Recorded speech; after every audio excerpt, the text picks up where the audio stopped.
प्रकट करून त्यांचा वध केला, पण त्यांचा सूड घेतल्याशिवाय हा वज्रांग ताकासूर कधी गप बसणार नाही. दैत्यराज आपला म्हणणं बरोबर आहे. युगायुगापासून देवगड मला उपस्थित आले आहे. तेव्हा महाराज आपण अशी युक्ती याच्यावर सदोदित देव आमच्या अभ्यास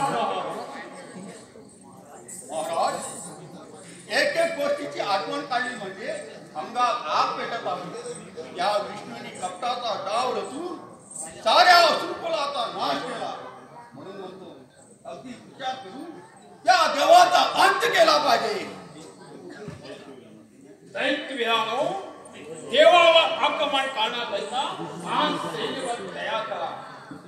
या अगोदर मी गुरुशुक्राच्या आज्ञेप्रमाणे ब्रह्मदेवाच्या तपस्यात बसतो आणि त्याच्याकडून असे वरदान मागून घेतो की देवाने कितीही कपटाचा डाव रचून आम्हाला फसवण्याचा प्रयत्न केला तरी ते विफल व्हावे.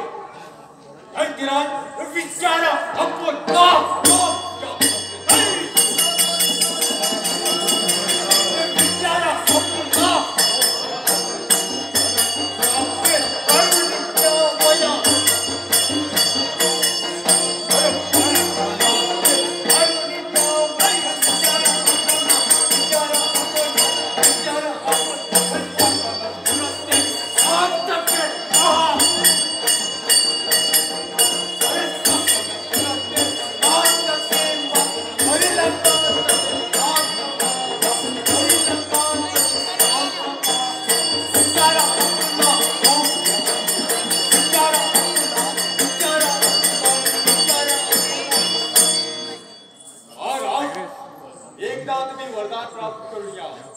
वाक्याचे